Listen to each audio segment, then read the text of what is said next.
계속 시편 140편도 다윗의 시가 이어지는데요. 140편에 보면 영적 전쟁이 아주 치열한 것을 볼 수가 있습니다. 끊임없이 악인이 꾀를 부리고 싸우기 위해서 매일 모이고 뱀같이 혀를 날카롭게 하고 독사의 독이 있습니다. 교만함으로 나와 그물을 치고 함정을 놓는다라고 다윗이 표현합니다. 또 악으로 공격한다고 합니다. 이러한 위험들 또 치열하고 처절한 삶의 자리에서 예배자 다윗은 하나님께 간구합니다. 나를 건지시고 나를 보전하여 주옵소서. 원수의 공격에 맞서서 예배자가 끊임없이 하나님께 간구하는 그러한 시편인데요. 저와 여러분의 라이프 스타일 안에도 하나님을 향한 절대적인 신뢰를 가지고 드리는 끈질긴 기도가 있으시길 예수님의 이름 축복합니다. 끈질긴 기도, 그러나 이 끈질긴 기도 앞에 하나님을 향한 절대적인 신뢰와 함께 끈질긴 기도를 드리는 것이지요. 자, 근데 문제는 이렇게 기도를 하는데 그럼에도 불구하고 우리 삶 속에서 문제가 한 번에 어떤 것들은 해결이 되지만 어떤 것들은 해결이 되지 않는 상황 속에서도 다윗이 어떻게 반응하는가에 대한 그런 내용이 오늘 시편 140편의 내용인 것 같습니다. 오늘 본문에서 중요한 단어가 3번 반복됩니다. 이 단어 바로 140편 3절 그리고 5절 그리고 8절 끝에 각 절의 끝마다 3번 반복되는 단어가 있어요. 어떤 단어일까요? 네, 바로 셀라입니다. 셀라. 이 셀라는 음악 용어로 알려져 있어요. 음악 용어. 그래서 심표와 같은 역할. 음악에서 또는 이것을 더 음악 전문 용어로는 인터루드. 그래서 간주라고도 하죠.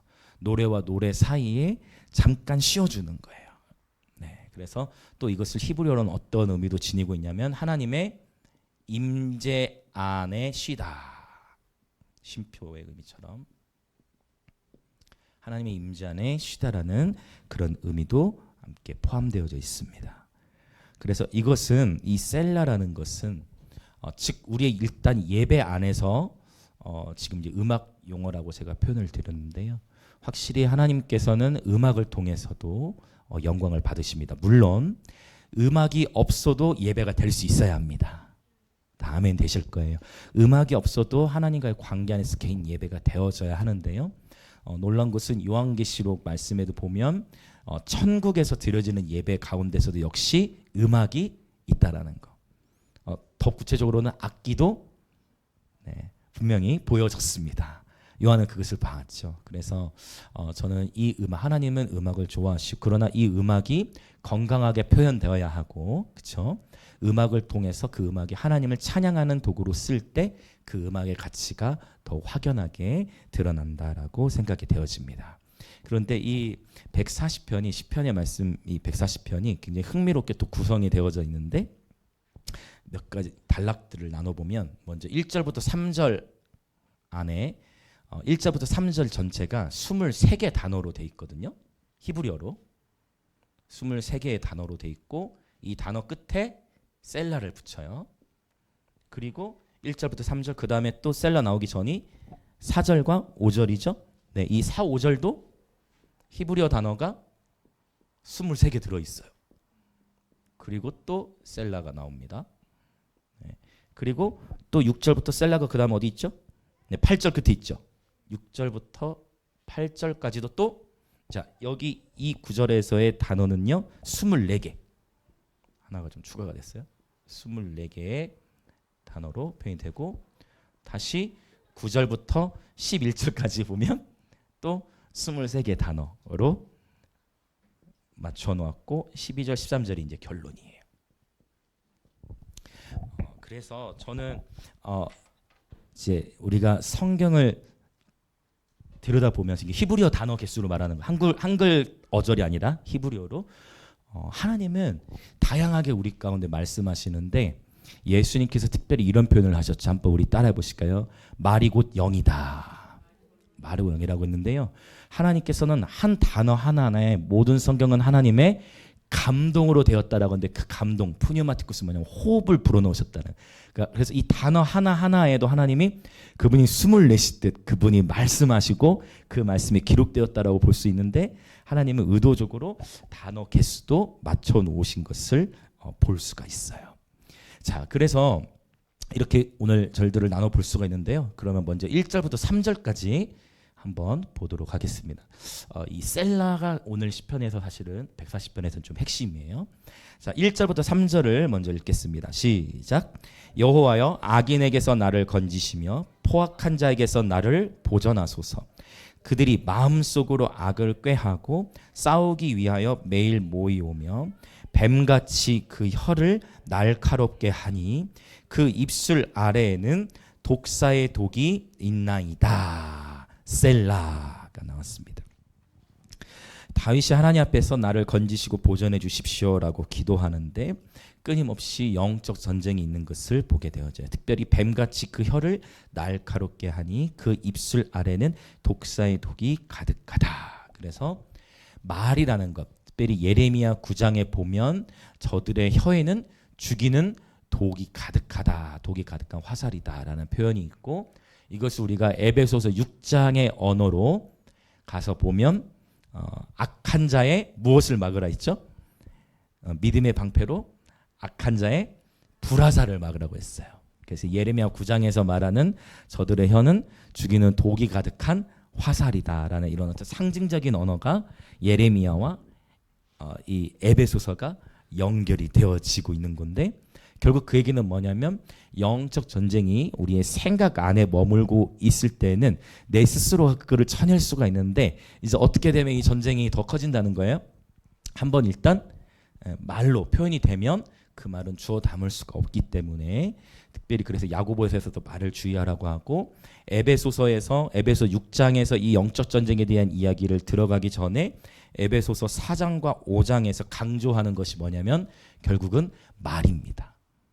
말에 대해서 계속 강조해요. 그래서 에베소서 4장 29절에서는 더러운 말을 경계하라 라고 하고, 에베소서 5장 4절에서는 누추한 말을 경계하라 라고 표현해요. 누추함의 말은 존중하지 않는 말이라는 그런 의미가 있어요. 그리고 이 누추함의 말을 헬라어로 보면 아이스크로테스는 어떤 의미가 있냐면 음담배설을 말해요. 1세기 당시. 그러니까 1세기 당시 그리스 로마 문화 안에서는 이방신전을 섬기는 여사제들이 많았어요. 그러면서 성적인 농담에 이런 것들이 만연해 있었기 때문에 그러한, 특별히 우리 그런 거 있죠. 농담할 때, 농담은 참 유익한 건데 저는 해밀이 농담이 요새 좋아요. 마리아가 4명이면 그걸 한번, 오, 바로 나오시는데요. 이야, 오케이. 그럼 머리가 되시면? 머리가 되신 사람? 사두개인. 네, 그런 거. 에밀 어디서 본 거야, 만든 거야 했더니 만든 거라고 딱 했는데, 언젠가 또 퀴즈 할 때 이거 나올 거예요. 나중에 에밀이가 게임시대 갈 때. 네, 그러니까 그러니까 농담이라는 것을 건강하고 긍정적인 것으로 표현하는 건 참 좋지만, 어떤 그냥 분위기를 즐겁게 하기 위해서 하는 상대방을 깎아내리는 듯한 농담은 좋을까요? 안 좋을까요? 안 좋다라는 거예요. 그리고 특별히 농담할 때도 성적인 음란패설과 같은 것들로 농담이 되면 된다 안 된다? 그거 안 된다라는 것을 바울이 특별히 강조해서 표현하고 있습니다. 이 부분이 참 어려워요. 우리도 이런 부분에 훈련이 필요한 것 같습니다. 그리고 바울의 에베소 5장 4절에서 계속 언급하는 것은 어리석은 말 주의하라. 그리고 희롱의 말, 이 희롱의 말은 유트라펠리아, 희롱의 말은 놀리는 말을 의미합니다. 그래서 이런 말들을 주의하고 너희는 이러한 말들을 하라 했는데 어떤 말을 하라 했을까요? 누추한 말, 더러운 말, 희롱의 말 하지 말고 오히려 너희는 어떤 말을 하라고 했냐면 감사하는 말을 하라라고 표현하셨어요. 할렐루야.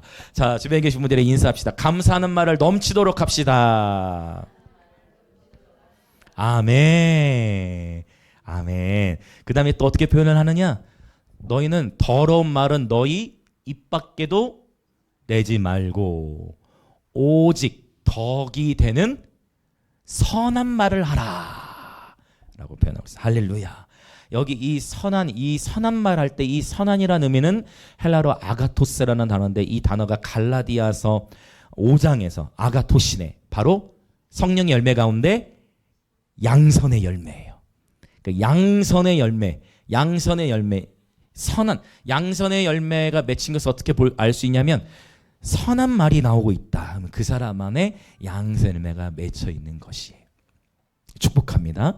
여러분, 그래서 말에 있어서 우리 모두는 훈련이 필요한데, 우리가 우리 스스로의 힘만 가지고 잘 되지 않기 때문에 끊임없이 하나님이 어떻게 하라고 우리에게 말씀하셨냐면, 먼저 우리에게 기준을 주시고, 끊임없이 이 말씀을 읽고 묵상하고 생각하고, 그래서 계속 사람은 바라보는 것을 닮아가고, 그쵸? 모델링이라고 그래요. 바라보는 것을 닮아가고, 또 계속해서 듣는 것을, 믿음은 듣는 데서부터 자라잖아요. 그렇죠? 믿음은 들음에서 나며 들음은 그리스도의 말씀으로 말미암다 했듯이, 무엇을 보느냐 듣느냐 참 중요한 것 같아요. 그래서 저와 여러분이 끊임없이 언어 훈련을 해야 될 필요가 있는데, 왜냐하면 무심코 나도 모르는 사이에 영적 전쟁의 세계 안으로 들어가기 때문이에요. 이런 경우도 있어요. 나는 자유한데 상대방은 어려울 수 있죠. 또 나는 어려운데 상대방이 자유할 수도 있고, 왜냐하면 모르면 그럴 수 있는 영역들이 있어요. 그래서 중요한 건 뭐냐면, 늘 우리가 언어를 평소에 늘 제사장의 입술은, 참 보면 레위기서 말씀이나 출애굽기 이런 모세경들을 보면 제사장들이 여러 제사장들의 권세가 주어지는데, 제사장들에게 주어지지 않은 권세가 하나 있어요. 그것은 저주하는 것. 제사장들에게는 저주의 권세가 없어요. 오직 심판주는 누구시라고 계속 반복해서 언급하냐면, 재판관은 하나님이시다 하면서, 제사장에게는 이걸 베드로 사도는 어떻게 정리했습니까? 베드로서 2장 9절에 너희는 왕 같은 제사장이요 하면서 그리스도의 아름다움의 덕을 선전하게 하려면, 이 선전이라는 표현은 선포하다예요. 할렐루야. 여러분, 그래서 제사장에 있어서 큰 사명 두 가지를 뽑으려면은, 첫 번째는 축복하는 거. 그러니까 사람을 향해서는 뭐 하는 거예요? 계속 축복하는 거예요. 하나님을 향해서는, 또 세상을 향해서도 마찬가지지만 그리스도의 아름다움의 가치를 계속 선포하라는 것입니다. 이것이 또한 예배인 줄 믿습니다. 예수 그리스도의 아름다우심을 선포하는 것. 네, 그래서 이러한 무익한 말들, 더러운 말들을 다 벗어버리고 선한 말과 감사하는 말을 하라라고 주님께서 말씀하셨어요.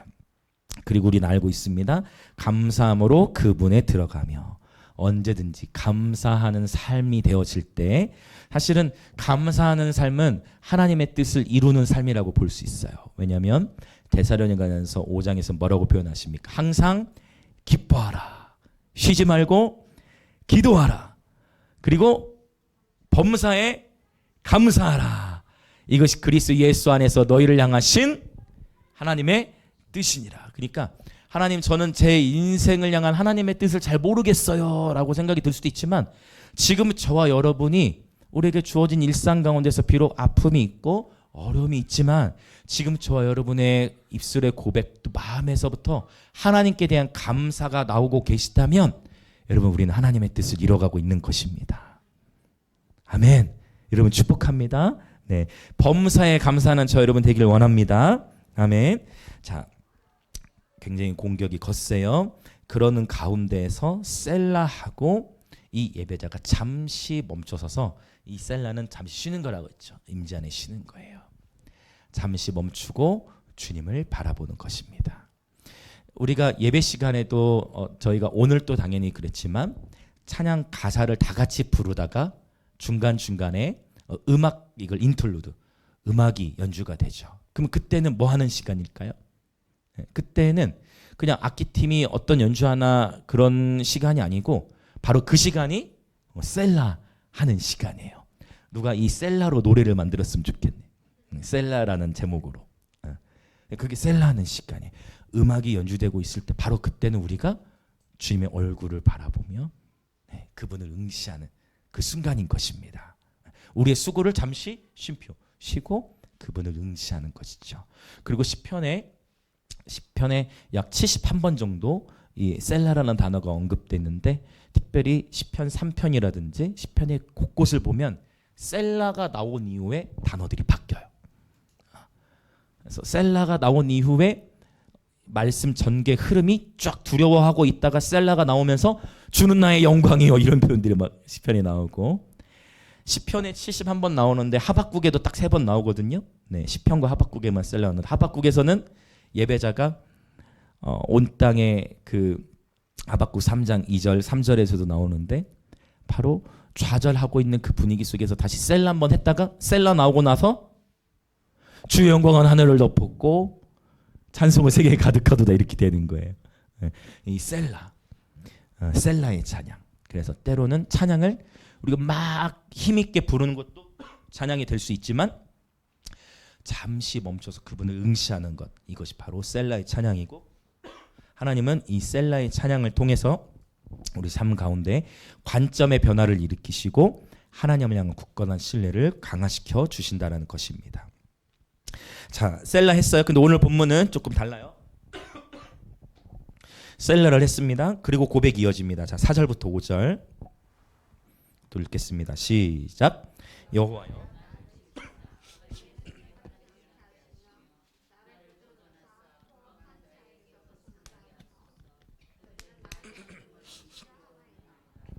교만한 자가 나를 해하려고 올무와 줄을 놓으며 길 곁에 그물을 치며 함정을 두었나이다. 셀라. 셀라를 하고서 4절 시작에 다시 마음을 붙잡는 거예요. 그래서 여호와여 나를 지키사 악인의 손에 빠지지 않게 하시며 나를 보전하사 포악한 자에게서 벗어나게 하소서 하고 있는데 5절에 가서 또 떠오를 수밖에 없는 거예요. 내 삶 속에 있는 어려움이 뭐예요? 교만한 자가 나를 해하려고 올무와 줄을 놓고 그물을 치며 함정을 두었습니다 라고 또 고백이 나오고 있는 그런 장면이에요. 근데 다시 또 이렇게 고백해 놓고 다시 어떻게 해요? 다시 멈추는 거예요. 다시 뭐 해요? 다시 셀라 하는 겁니다. 내 상황과 환경에서부터 눈을 들어서 주를 바라보고 셀라 하는 거예요. 그리고서 고백합니다. 자, 6절 읽어볼까요? 시작. 내가 여호와께 말하기를 주는 나의 하나님이시니 여호와여 나의 간구하는 소리에 귀를 기울이소서 하였나이다. 7절 내 구원의 능력이신 주 여호와여 전쟁의 날에 주께서 내 머리를 가려주셨나이다. 아멘. 이 시간 주 예수 그리스도를 선포합니다. 우리의 모든 전쟁의 날들 가운데 주님께서 저와 여러분을 보호해 주실 것을 예수님의 이름으로 선포합니다. 할렐루야. 이것이 국가적인 차원의 전쟁이든 개인의 마음의 전쟁이든 그 아니면 가정 안에서 일어나고 있는 영적 전쟁이든 그 모든 전쟁의 날들 가운데에 주님께서 저와 여러분의 머리를 보호해 주실 것을 예수님의 이름으로 선포합니다. 네, 특별히 머리를 보호한다는 것은 구원의 투구와 연결되는 거예요. 아니 생명을 보호하신다는 의미가 있습니다. 자, 그렇게 하나님에 대한 신뢰의 고백을 올려드리고 있습니다. 악인의 손 허락하지 마시고 그의 악한 꾀를 이루지 못하게 하소서. 그들이 스스로 높일까 하나이다. 셀라가 언급되어져 있어요. 자, 9절부터 11절 또 읽어보겠습니다. 이렇게 셀라를 충분히 했습니다. 자, 그런데 역시 어떤 고백이 나와 볼까요? 9절부터 11절 시작. 나를 애워싸는 자들이 그들의 머리를 들 때에 그들의 입술에 재는 그들을 덮게 하소서. 뜨거운 숯불이 그들 위에 떨어지게 하시며 불 가운데와 깊은 웅덩이에 그들로 하여금 빠져 다시 일어나지 못하게 하소서. 악담하는 자는 세상에서 굳게 서지 못하며 포악한 자는 재앙이 따라서 패망하게 하리이다. 예배자가 셀라를 하면서 셀라를 하면 웃어주셔서 감사합니다. 예배자가 지금 자기가 너무 힘들고 막 셀라가 나오고 최선을 다해서 주님을 바라보고 고백의 전개를 보세요. 나름대로 자기 어려움을 극복하면서 하나님 나 좀 살려주세요 기도하면서 또 셀라 또 예배하는 거예요. 그런데 또 주는 나의 하나님이십니다. 나의 강구한 소리에 귀를 기울이십니다 하는데 여전히 삶 속에서 갈등이 자꾸 그 악인의 그 공격들이 자꾸 떨어지고 이러한 처절한 치열한 전쟁이 있는 가운데 이제는 뭐라고까지 고백합니까? 뜨거운 숯불이 그늘 위 떨어지게 하시고. 사실은 이렇게는 기도하면 안 돼요, 여러분. 시편에 그 애탄시가 몇 개 나오는데 성경이 이렇게 있으니까 나도 이렇게 기도해야 되겠다라고 생각하지 마시고, 이 선포는 사람에게가 아니라 누구에겐 해도 돼요. 저 악한 원수 마귀에게는 해도 되겠죠. 그렇죠? 이 예배자가 지금 우리가 시편 140편까지 오는 여정 속에 반복되는 패턴이 있어요. 어떠한 때에는 되게 단순하게 전쟁이 끝나요. 그냥 한 번의 선포, 한 번의 기도로도 전쟁이 끝나버릴 때들도 있어. 기도 한 번으로 어떤 영역들은 돌파가 척척척 일어날 때가 있어요. 근데 어떠한 영역 안에서는 또 어떤 때에는 다윗이 그걸 그대로 적나라하게 경험한 거예요. 분명히 기도하고 선포하는데 이미 승리가 왔는데, 이미 끝난 것 같은데 다시 그것이 생각나고 또 여러 어떤 해결되지 않은 갈등 구조가 이어지면서 겪게 되는 예배자의 그러한 고초들을 우리가 시편 140편까지 오는 가운데 보게 되어집니다. 이때 예배자가 지녀야 할 중요한 태도가 무엇이냐, 오늘 12절 13절의 마무리가 결국 잘 이렇게 정리해 주는 것 같아요. 같이 읽어보겠습니다. 12절 13절 시작. 내가 알거니와 여호와는 고난당하는 자를 변호해 주시며 궁핍한 자에게 정의를 베푸시리이다. 진실로 의인들이 주의 이름에 감사하며 정직한 자들이 주의 앞에서 살리라. 아멘.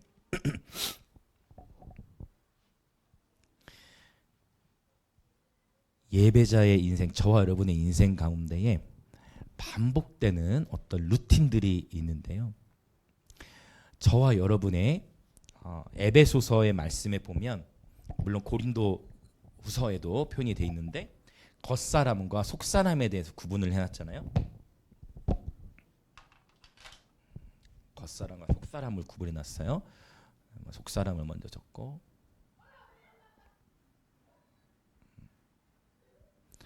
겉사람과 속사람을 구분해놨는데, 또 사람은 우리 육체가 있지만 보이지 않는 영혼이 존재를 하죠. 그래서 겉에는 우리는 육을 보게 되고 속사람은 영. 사실 혼이 굉장히 중요한 것 같아요. 이 혼은 물론 다 중요하지만 지식과 감정과 의지의 영역이라는 것을 우리가 알고 있는데요. 우리의 이 혼이 영의 지배를 받아야 합니다. 그러면 하나님은 어떻게 우리를 훈련시키시느냐? 우리 삶의 처절한 이 일상의 삶 속에서 하나님과 올바른 관계로 살아가다가도 어려운 일들을 만납니다. 그러면서 감정적으로 힘든 일을 겪기도 하고, 또 정말 너무 힘든 일들 속에서 의지가 꺾여지기도 하고, 또 하나님을 아는 지식이 아닌 다른 지식과 섞여지면서 혼란을 겪기도 하죠. 특별히 요즘에는 초등학교에서도 중학교부터인가? 초등학교에서도 고학년들은 동성애라든지 이런 부분들도 이렇게 가르치고 하는 교과서들, 그런 것도 보게 되는데 지식의 싸움은 또 치열하죠. 그러면서 우리의 혼은 영의 지배를 받아야 돼요. 자, 근데 좀 더 보자면 속사람은 자기 부인은 속사람을 강화시켜요. 그런데 겉사람은 자기 연민으로 가게 만듭니다. 이거 굉장히 아픈 칼이에요, 이것은. 네, 자기 부인과 자기 연민은 다른 부분들이 있죠. 그래서 끊임없이 우리가 지난 주일에 잠깐 나눴던 메시지 중에 바울이 고린도 교회를 향해서 부활을 먼저 얘기해 놓고 부활을 먼저 선포한 다음에 어떻게 했어요? 권면하기를 나는 날마다 죽노라라고 표현했어요. 할렐루야, 여러분 축복합니다. 나는 날마다 부활을 선포해 놓고 나는 날마다 죽노라라고 표현했어요. 그래서 바울이 에베소 교회를 향해서도 또 어떻게 선포하냐면 너의 속사람이 강건해져야 된다. 그런데 이 속사람은 어떻게 강건해지느냐? 성령의 능력으로만 강건해진다라고 표현을 했어요. 그래서 제가 우리 주일학교 아이들에게 어떻게 우리의 영을 강화시키느냐 하면서 계속 가르치는 영역이 있어요. 그것은 뭐냐면 누구나 아픈 일들, 어려운 일들을 통과하게 되잖아요. 근데 지금 도저히 내 감정이 예배드릴 기분이 아니에요. 근데 그럴 때도 하나님을 인정하는 거예요. 하나님을 신뢰하는 거예요. 하나님은 완전하십니다. 하나님은 언제나 옳으십니다. 하나님, 내 지식으로, 내 경험적 지식으로 하나님 지금 내 삶 속에 일어나고 있는 이 일들이 도저히 이해되지 않지만, 하나님 나의 한계를 경험하고 있지만, 그러나 하나님은 옳으십니다. 내가 이해할 수 없을 때 그 찬양 떠오르네. 온맘 다해 다 이해할 수 없을 때라도 감사하며. 너무 좋은 고백이네요. 날마다 순종하며 주님을 따라오리라. 오늘 다윗도 자신의 삶에서 사울에 의해서 쫓김을 당하고 또 자기 자식 압살롬에 의해서도 쫓김을 당하고 끊임없이 배신과 도망치는 그런 삶을 살아가는 여정 속에서도 끊임없이 다윗이 예배자로 설 수 있었던 것은, 여러분 다윗이라고 감정이 없었겠습니까? 다윗이라고 감정이 없었을까요? 다윗이라고 사울 미운 마음이 안 들었을까요? 다윗이 압살롬에 대해서 큰 상처가 있지 않았을까요? 근데 그 여정을 다윗은 끊임없이 자신의 감정을 어떻게 해요? 예배를 드리면서 극복하고 우리의 영을 강화시켜 나가는 것을 볼 수가 있습니다. 여러분, 그래서 지금 내 도저히 감정으로 예배 드리고 싶은, 예배 드릴 수 있는 상황이 아닐 때 더 주님을 신뢰하고 예배 드리시길 축복합니다. 그럴 때 우리의 영이 강화되어져요. 할렐루야. 축복합니다. 제가 예배할 때 특별히 우리 하나님에는 춤추는 문화가 있잖아요. 너무 좋아요. 예배 때 같이 축제하고, 저희 싱어팀들도 함께 점핑을 하죠. 여러분도 점핑 하시지만, 근데 제가 깜짝 놀란 게 얼마 전에 건강검진을 갔었는데, 아내가 이제 등록해서 갔는데 제가 키가 1.5cm가 컸어요. 원래 106, 말이 안 되잖아요, 여러분. 160, 공개합니다.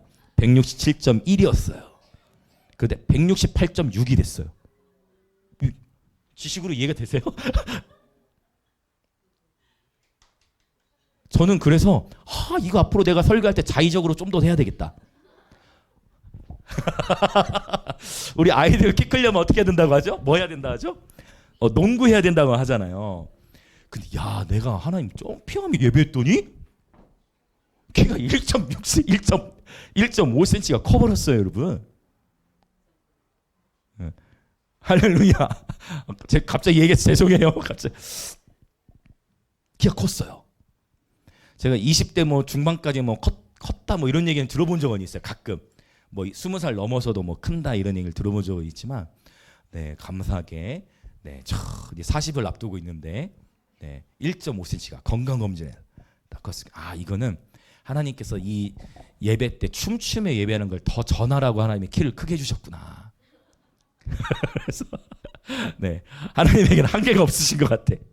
그래서 야, 전혀 상상하지 못했는데 1.5cm가 성장했습니다. 저도 아직 성장하고 있는 아이와 같습니다. 1.5cm. 그래서 여러분 아시죠? 우리가 점핑, 해밀이도 일어서서 피아노 쳐야 되나? 그래가지고 점핑. 왜 우리가 뛰면서 찬양해요? 뛰면서 평강의 하나님 속히 사탄을 발아래 상하게 하시리라. 예배 때 축제하고 저는 너무 좋아요. 우리 어른들 같이 함께 막 축제하시면서 막 춤추면 그 모습 보기만 해도 은혜가 돼. 함께 춤을 추면서, 그렇죠? 마음이 하나님 앞에서 풀어지기 시작하고, 분명히 성경 말씀에 춤추며 하나님을 찬양하라는 것은 하나님의 명령법으로 쓰였다. 그러니까 하면 좋겠어라고 하나님 말씀하시지 않고 너희는 춤을 추며 찬양하라라고 명령으로 하나님 표현하셨다라는 거예요. 그렇게 찬양하다 보면 여러분도 혹시 크실 수 있습니다. 죄송합니다, 이렇게 표현. 크실 수 있습니다. 그 실제 찬양하면서 저는 이런 간증, 제가 예배 사역을 다니면서 여러분 손 들고 찬양하다가 50견 치유되는 간증도 들어봤고, 축제하며 찬양하는데 허리가 펴지고, 하나님에겐 능히 하지 못하실 일 없으십니다. 그러나 좀 지혜롭게, 그쵸? 무릎도 조심하시면서. 그러나 여러분 정말 이 춤을 출 때 우리 이렇게 몸이 풀어져요. 그러면서 하나님 앞에 더 나아가죠. 순종.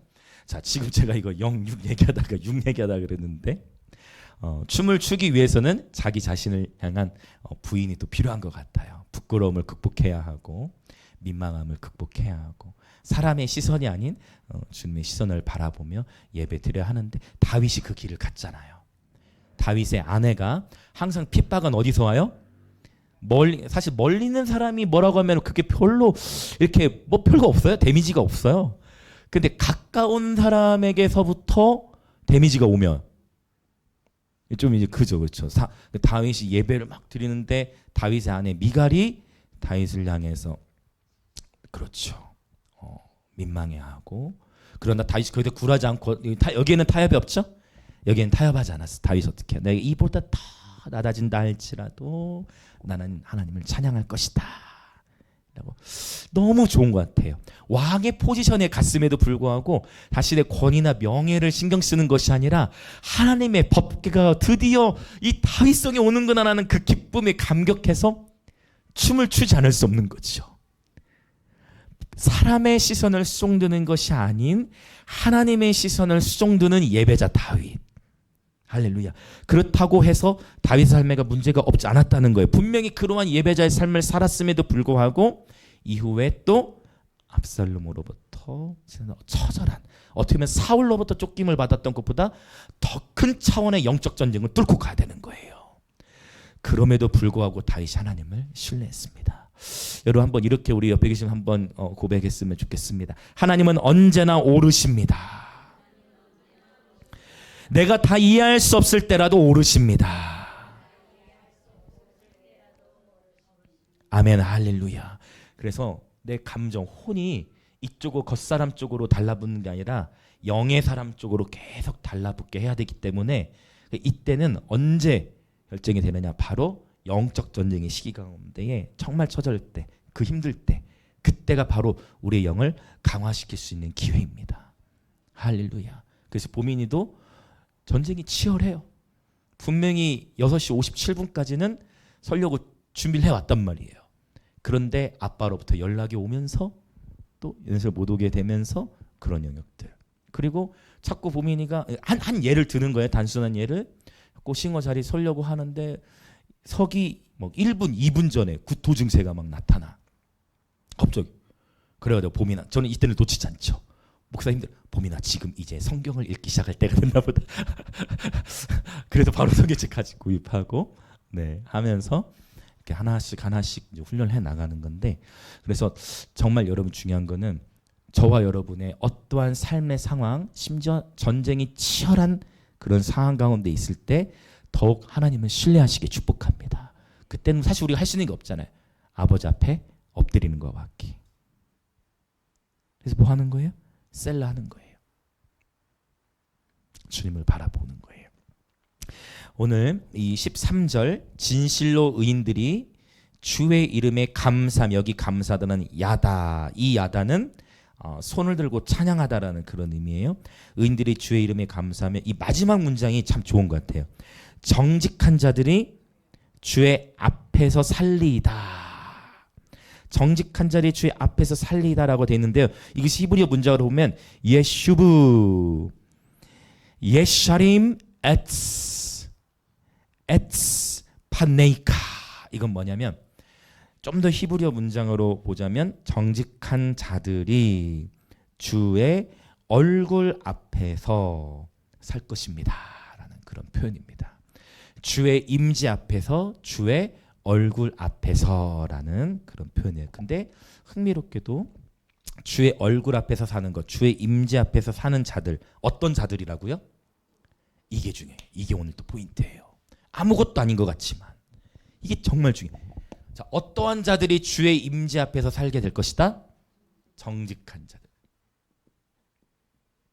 정직. 바로 이 정직이 뭐와 연결이 되냐면 에메트. 그리고 이것을 헬라어로는 알레데이아라고 해요. 바로 진리와 연결이 돼요. 왜냐? 이 진리의 뜻이 맞아요. 진리, 말씀, 그렇죠? 또 예수 그리스도를 상징하기도 하지만 알레데이아. 그래서 부정접도 없는데 거짓이 없느라는 의미가 있기 때문이에요. 그래서 다양한 영적 전쟁들을 우리가 살아가면서 경험하게 되는데 영적 전쟁의 시기 가운데 중요한 것이 있어요. 그것은 뭐냐면 정직함을 사수하는 것입니다.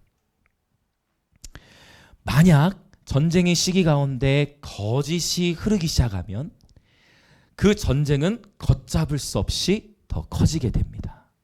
그래서 영적 전쟁의 시기에는 특별히 정직함을 유지하는 게 중요하고 정직함을 잃어버리면 그분의 임재로부터 멀어져 가게 되어집니다. 이것은 진리의 싸움과 연결되는 것이에요.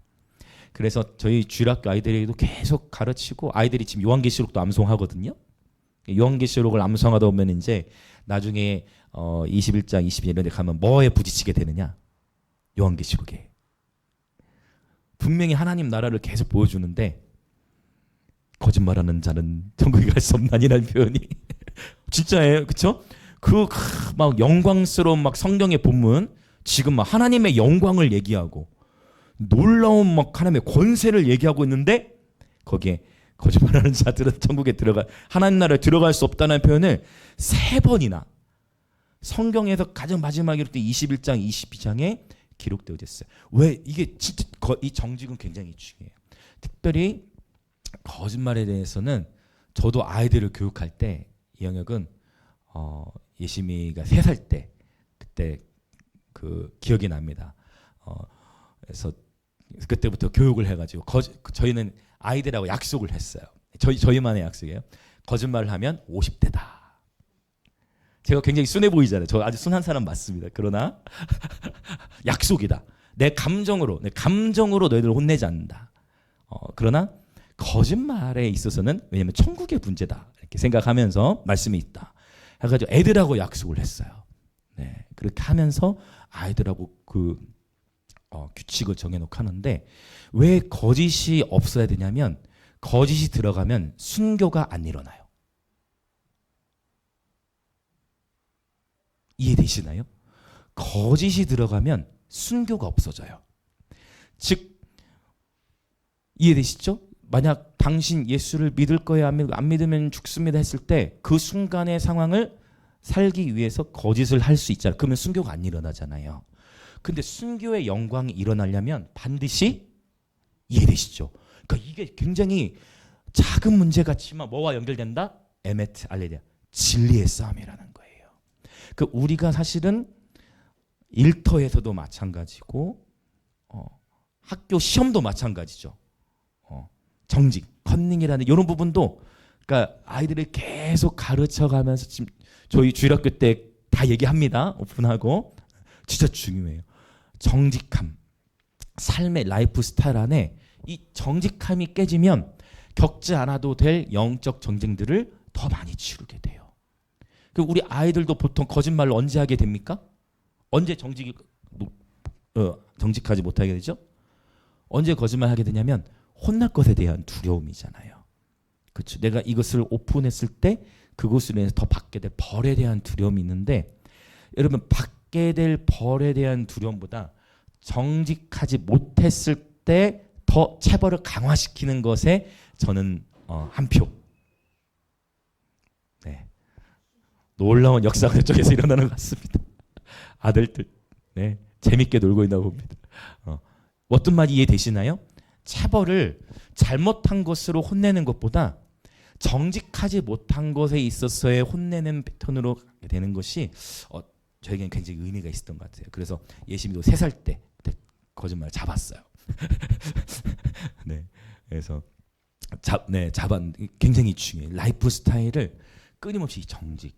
우리 어른들도 마찬가지. 사실 다 경험하자. 일터에서도 그렇고 저도 그 일터에 있을 때 쉽지 않은 부분들이 회사에 왜 어쩌 꼭 이 거짓을 보고를 시키는 그런 영역들 그럼 타협할 수 없다 하면 뭐가 이렇게 고지식하냐고 막 그러면서 싸우기도 하고 막 했던 영역들이 있는데 그 영역 가운데 오히려 여러분 정직함을 사수할 때 하나님이 주시는 축복이 반드시 있다라고 저는 믿습니다. 네.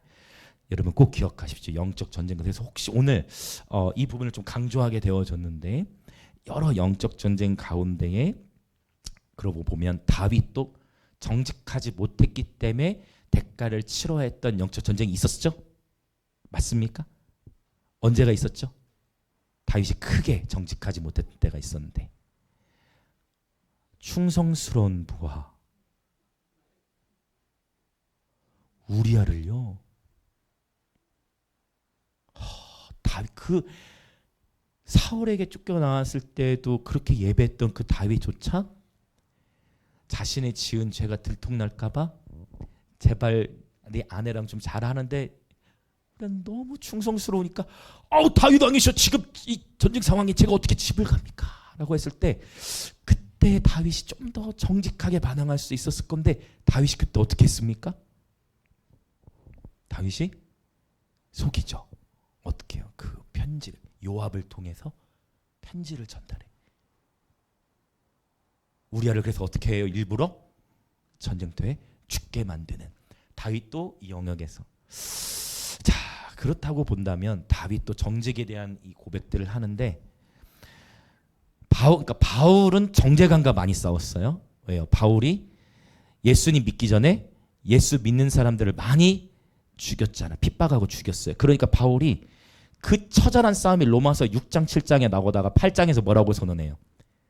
자신 삶의 고백이에요. 그리스도 예수의 사람들은 결코 이제 자기에게 하는 얘기예요. 얼마나 그 정죄감과 싸웠겠어요. 내가 예수를 전하고 있는데 과거에 내가 있으면 사람 다 죽여왔어. 바울은 정죄감과 싸움을 그러니까 자기 삶의 배경 속에서 말씀이 풀어져 나와요. 항상 정죄감과 싸우다가 그리스도 예수의 사람들에게는 결코 정죄함이 없나니 생명의 성령의 법이 죄와 사망의 법에서 해방시켰다.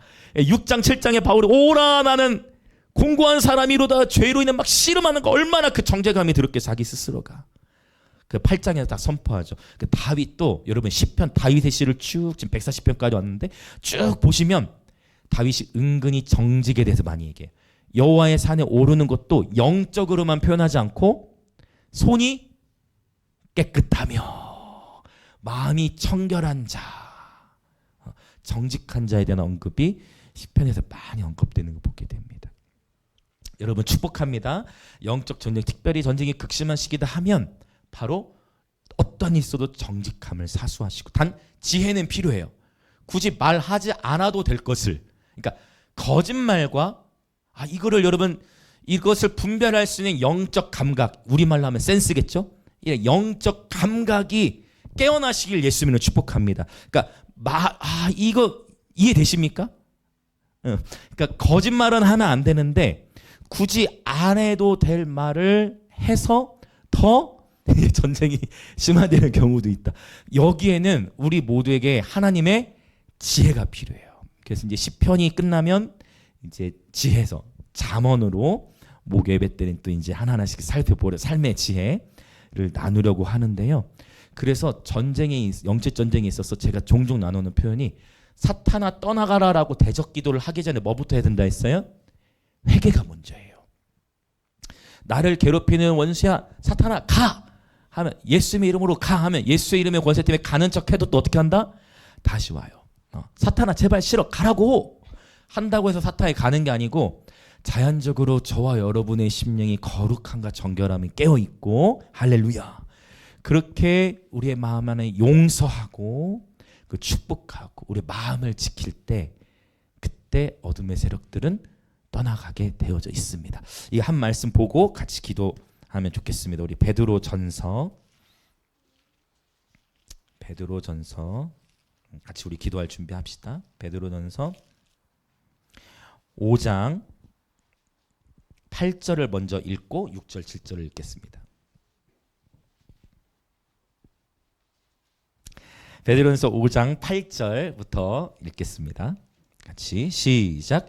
근신하라 깨어라 너희 대적 마귀가 우는 사자같이 두루 다니며 삼킬 자를 찾나니. 근신하라 깨어있으라는 거예요.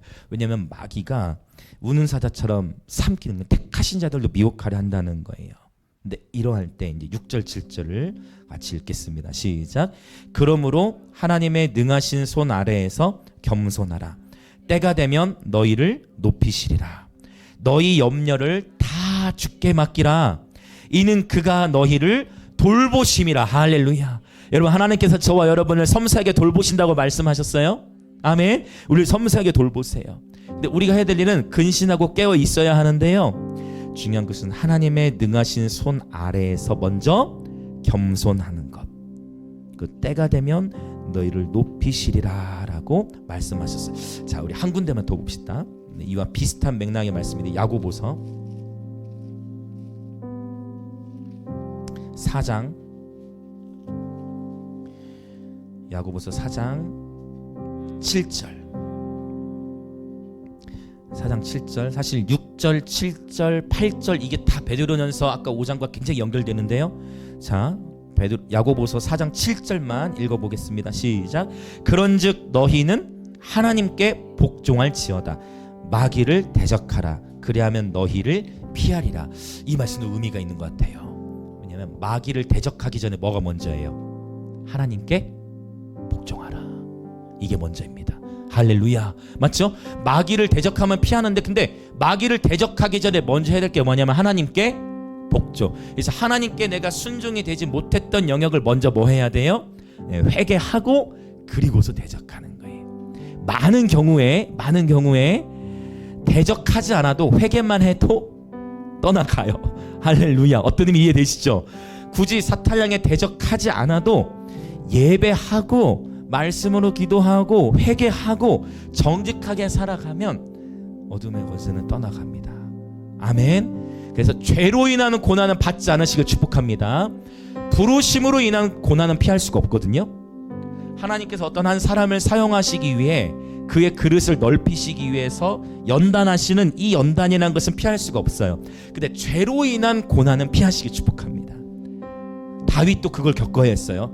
분명히 성서신학적으로도 보면, 그쵸? 그 다윗이 정직하지 못했던 행동의 대가로 하나님이 다윗을 오랜 시간, 사실 다윗이 다 좋았는데 다윗도 가정이 복잡했어요. 이해되시죠? 결국 가정 안에 복잡함이 있어요. 그래서 여러분, 하나님은 오늘 저와 여러분에게 다시금 이 시편 140편을 통해, 그리고 오늘 성경 여러 구절들을 살펴봤지만, 여러분 포기하지 마시기 축복합니다. 셀라로 들어가십시오. 근데 셀라로 계속 들어가시고 주의 얼굴을 구하십시오. 그러면 주님이 희망을 주세요. 희망을 주세요.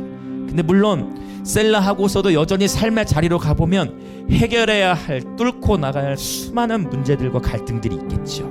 그러나 그렇게 반복되는 사이클 속에서 우리는 예배를 선택하는 것입니다. 우리는 하나님을 신뢰하는 자리에 거하는 것입니다. 하나님의 능하신 손 아래 겸손함, 하나님의 능하신 손을 볼 수 있는 것이 지혜예요. 하나님의 능하신 손, 저와 여러분을 섬세하게 돌보신 하나님을 신뢰하십니까? 내 삶 속에 치열한 삶의 갈등과 어려움이 있다 할지라도 하나님을 신뢰하십니까? 그것이 지혜입니다. 그리고 때가 되면 하나님이 높이시기에 인내할 수 있는 축복, 인내할 수 있는 또한 축복, 그 인내의 시간, 하나님을 온전히 신뢰하는 그러한 저 여러분이 되어졌으면 좋겠습니다. 그래서 이제 우리 함께 기도합시다. 기도할 때 하나님, 예배의 자리를 파수하되 정직하고 진실함을 유지하는 예배자 되게 하여 주옵소서. 이것이 궁극적인 영적 전쟁의 승리의 열쇠임을 이 시간 우리는 보았습니다. 그래서 이 시간 기도할 때 하나님, 내가 아버지 어려움 가운데서 정직하지 못했던, 이 정직은 진리, 에메트와 연결된다고 말씀을 들었는데, 바로 이 정직한 예배자가 주의 얼굴 안에서 살아갈 수 있습니다. 정직한 예배자가 주의 임재 안에서 살아갈 수 있습니다. 이 시간 기도할 때 하나님, 우리 안에 정직한 영을 새롭게 하여 주시옵소서. 정직한 예배자 되게 하여 주시옵소서. 진실된 예배자 되게 하여 주시옵소서. 하나님, 우리 입술에 재갈을 물리게 하시고 지혜를 허락하여 주시고 축복과 살리는 말과 선한 말과 감사하는 말들로 풀어나가게 하여 주시옵소서. 그라여 영적 전쟁이 강한 용사로 일어나게 될지어다. 전쟁 가운데 우리의 혼이 약해지는 것이 아니라 성령의 우리의 혼이 지배를 받아 우리의 감정들이 회복되고 우리의 양심들이 살아나고 우리의 속사람이 강건해져서 하나님을 더욱 영과 진리로 예배하는 예배자들 되어질지어다. 그렇게 이렇게 주여 한번 외치며 같이 기도합시다. 주여.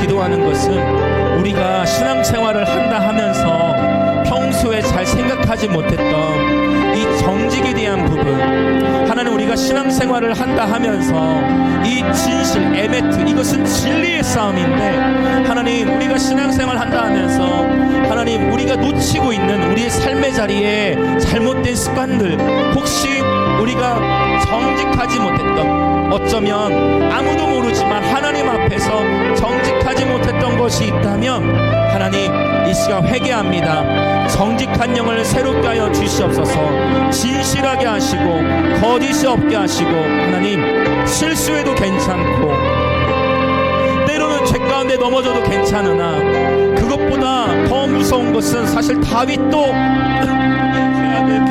죄악의 열매를 거뒀던 것처럼 하나님 실수해도 괜찮고 때로는 죄를 지을 수도 있고 때로는 내 연약함이 드러날 수도 있지만 그것보다 더 무서운 것이 하나님 정직하지 못한 것임을, 알레데이아, 하나님의 영이시니 예배하는 자가 영광 진리 알레데이아로 예배할지니라. 예배자의 삶에 있어서 부정직함과 모든 거짓들이 이 시간 회개합니다. 주님 정직한 영을 새롭게 하여 주시옵소서.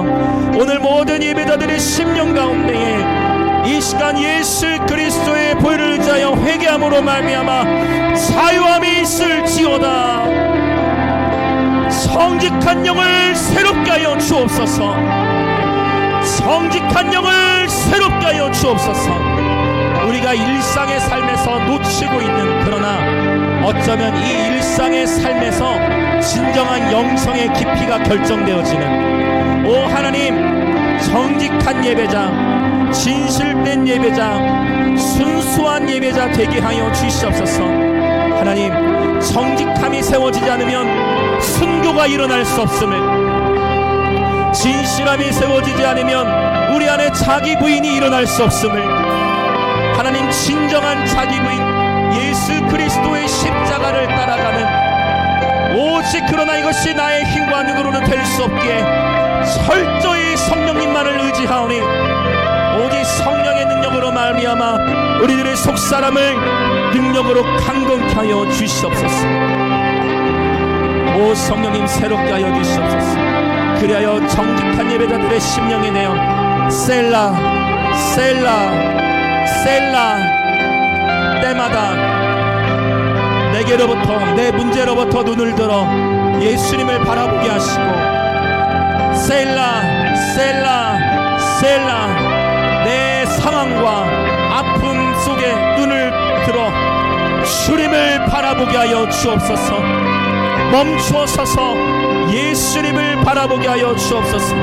아버지 우리는 다 그릇 행하여 각기 제 길로 가기 쉬운 아버지 양입니다. 그러나 우리 주님께서 우리의 선한 목자가 되시니, 오 주님 오늘 이 자리에 모이는 모든 예배자들의 심령 가운데 회복을 일으켜 주시고 정직한 영을 새롭게 하사 성령으로 충만케 하시고 부르심을 향해 담대히 나아가게 하여 주시옵소서. 할렐루야.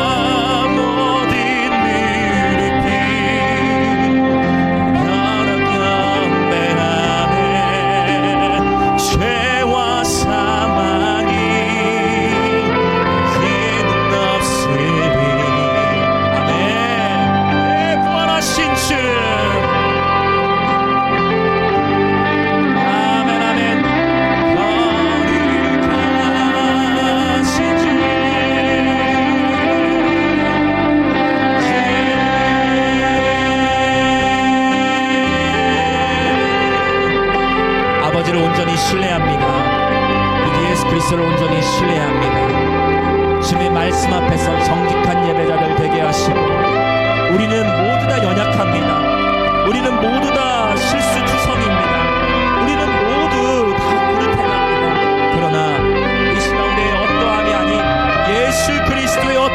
십자가만을 바라봅니다. 우리가 십자가의 길을 갈 수 있는 것은 그분이 그 십자가에서 다 이루셨기 때문입니다. 우리가 고난 가운데 있을 때 셀라 십자가에 나르신 예수님을 바라봅시다. 고난과 상실 가운데 있을 때 예수님이 감당하셔야 했던 상실을 바라봅시다. 아무런 흠도 없고 아무런 죄도 없으신 예수님께서 나를 살리시기 위하여 받으셔야만 했던 그분의 십자가의 사랑, 내게로부터 눈을 들어 그분을 바라보며 우리 믿음으로 나아가십시다. 넘어지면 다시 일어서면 됩니다. 넘어지면 다시 일어서면 됩니다. 오뚜기처럼 일어서면 됩니다. 주님이 이끄실 것입니다. 할렐루야. 예, 우리 계속 성령 안에서 기도하며 나아갑시다. 할렐루야.